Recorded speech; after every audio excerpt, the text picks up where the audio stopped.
Les aventures d'Arthur Gordon Pym, Edgar Allan Poe, chapitre 17. Terre. Pendant 4 jours, après avoir renoncé à la recherche des îles de glace, nous courûmes au sud sans trouver de glace. Le 26, à midi, nous étions par 63°23 de latitude sud et 41°25 de longitude ouest. Nous vîmes alors quelques grosses îles de glace et une banquise qui n'était pas, à vrai dire, d'une étendue considérable. Les vents se tenaient généralement au sud-est, mais très faibles. Quand nous avions le vent d'ouest, ce qui était fort rare, il était invariablement accompagné de rafales de pluie. Chaque jour, plus ou moins de neige. Le thermomètre, le 27, était à 35 degrés. 1er janvier 1828. Ce jour-là, nous fûmes complètement environnés de glace, et notre perspective était en vérité fort triste. Une forte tempête souffla du nord-est pendant toute la matinée, et chassa contre le gouvernail et l'arrière du navire de gros glaçons, avec une telle vigueur que nous tremblâmes pour les conséquences. Vers le soir, la tempête soufflait encore avec furie. Mais une vaste banquise en face de nous s'ouvrit, et nous pûmes enfin, en faisant force de voile, nous frayer un passage à travers les glaçons plus petits jusqu'à la mer libre. Comme nous en approchions, nous diminuâmes la toile graduellement, et à la fin, nous étant tirés d'affaire, nous mîmes à la cape sous la misaine avec un seul riz. 2 janvier, le temps fut assez passable. À midi, nous nous trouvions par 69°10 de latitude sud et 42°20 de longitude ouest, et nous avions passé le cercle antarctique.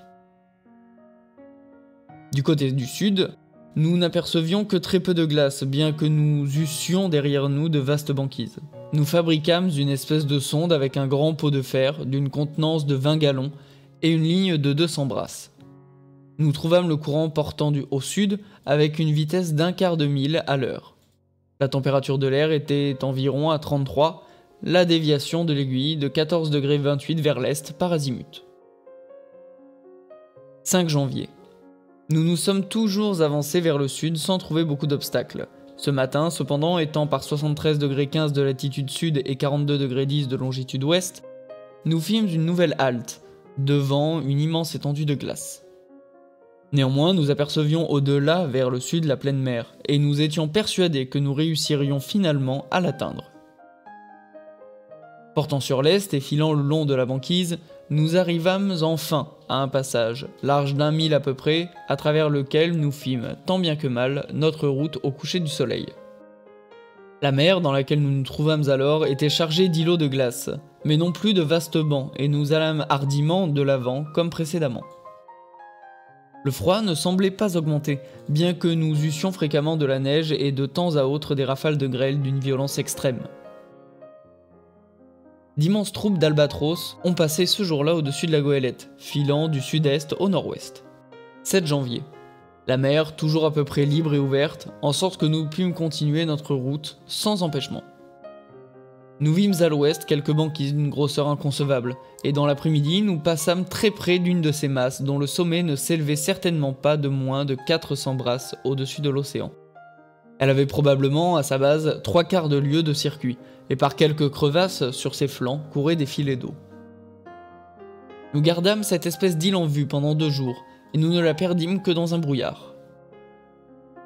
10 janvier. D'assez grand matin, nous eûmes le malheur de perdre un homme qui tomba à la mer. C'était un Américain nommé Peter Vredenburg, natif de New York, et l'un des meilleurs matelots que possédât la goélette. En passant sur l'avant, le pied lui glissa, et il tomba entre 2 quartiers de glace pour ne jamais se relever. Ce jour-là, à midi, nous étions par 78°30 de latitude et 40°15 de longitude ouest.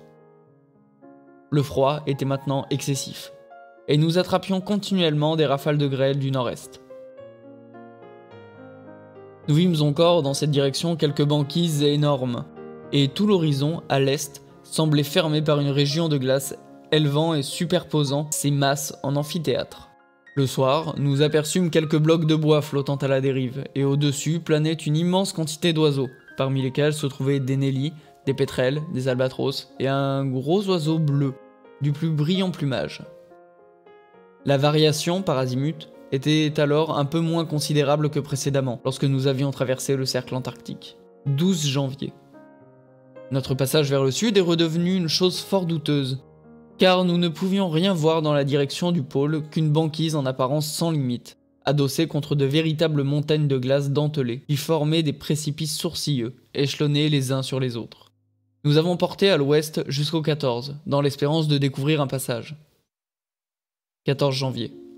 Le matin du 14, nous atteignîmes l'extrémité ouest de la banquise énorme qui nous barrait le passage, et, l'ayant doublé, nous débouchâmes dans une mer libre où il n'y avait plus un morceau de glace.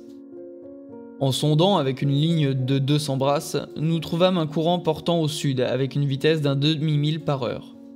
La température de l'air était à 47, celle de l'eau à 34.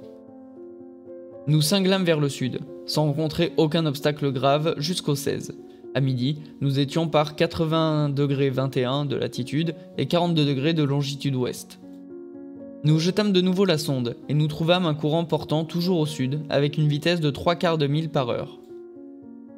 La variation par azimut avait diminué et la température était douce et agréable, le thermomètre marquant déjà 51.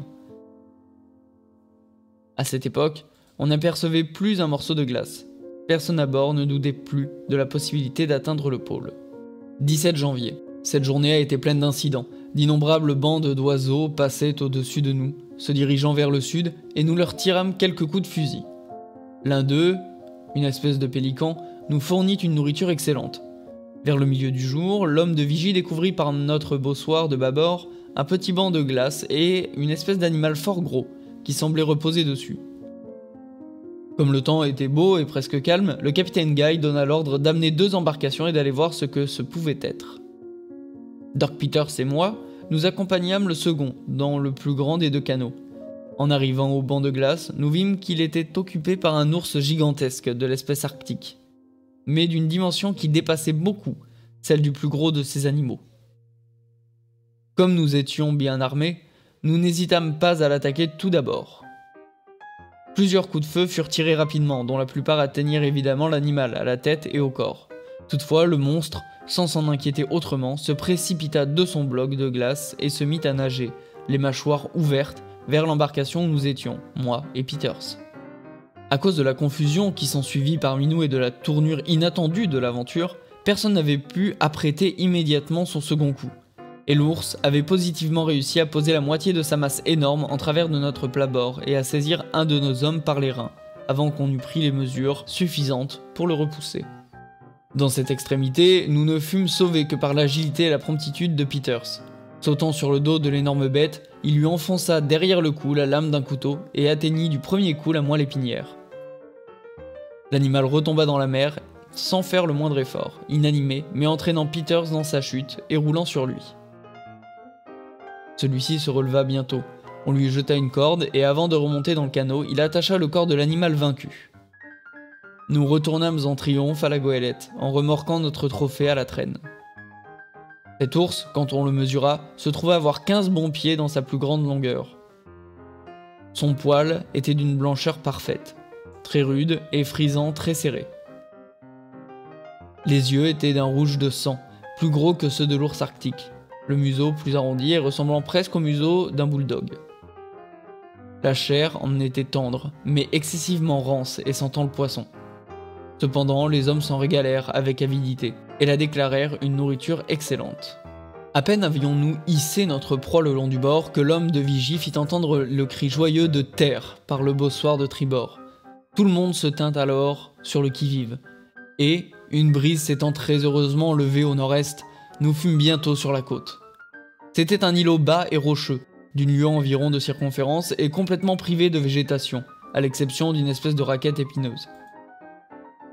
En approchant par le nord, nous vîmes un singulier rocher, faisant promontoire, qui imitait remarquablement la forme d'une balle de coton cordée. En doublant cette pointe vers l'ouest, nous trouvâmes une petite baie, au fond de laquelle nos embarcations purent atterrir commodément.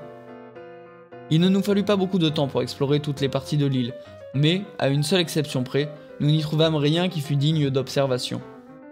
À l'extrémité sud, nous ramassâmes tout près du rivage, à moitié enterré sous un morceau de pierre éparse, une pièce de bois qui semblait avoir servi de proue à une embarcation.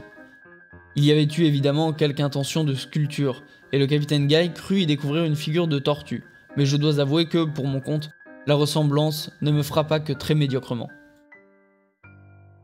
Sauf cette proue, si toutefois c'en était une, nous ne découvrîmes aucun indice qui prouvât qu'une créature vivante eût jamais habité ce lieu. Autour de la côte, nous trouvâmes par-ci par-là quelques petits blocs de glace, mais en très petit nombre. La situation exacte de l'îlot, auquel le capitaine Guy donna le nom d'îlot de Bennett, en l'honneur de son associé dans la propriété de la goélette, est par 82,50° de latitude sud et 42,20° de longitude ouest. Nous avions alors pénétré dans le sud de plus de 8 degrés au-delà des limites atteintes par tous les navigateurs précédents et la mer s'étendait toujours devant nous parfaitement libre d'obstacles. Nous trouvions aussi que la variation diminuait régulièrement à mesure que nous avancions, et que la température atmosphérique, et plus récemment celle de l'eau, s'adoucissait graduellement. Le temps pouvait s'appeler un temps agréable, et nous avions une brise très douce mais constante qui soufflait toujours de quelques points nord du compas. Le ciel était généralement clair, de temps en temps une vapeur légère et ténue apparaissait à l'horizon sud. Mais invariablement, elle était d'une très courte durée. Nous n'apercevions que deux difficultés, nous étions à court de combustible, et des symptômes de scorbut s'étaient déjà manifestés chez quelques hommes de l'équipage. Ces considérations commençaient à agir sur l'esprit de Monsieur Guy, et il parlait souvent de mettre le cap au nord. Pour ma part, persuadé comme je l'étais que nous allions bientôt rencontrer une terre de quelque valeur, en suivant toujours la même route, et que nous n'y trouverions pas le sol stérile des hautes latitudes arctiques, j'insistais chaudement auprès de lui sur la nécessité de persévérer, au moins pendant quelques jours encore, dans la direction suivie jusqu'alors. Une occasion aussi tentante de résoudre le grand problème relatif à un continent antarctique ne s'était encore présentée à aucun homme, et je confesse que je me sentais gonflé d'indignation à chacune des timides et inopportunes suggestions de notre commandant. Je crois positivement que tout ce que je ne pus m'empêcher de lui dire à ce sujet eut pour effet de le raffermir dans l'idée de pousser de l'avant. Aussi, bien que je sois obligé de déplorer les tristes et sanglants événements qui furent le résultat immédiat de mon conseil, je crois que j'ai droit de me féliciter un peu d'avoir été, jusqu'à un certain point, l'instrument d'une découverte et d'avoir servi en quelque façon à ouvrir aux yeux de la science un des plus enthousiasmants secrets qui ait jamais accaparé son attention.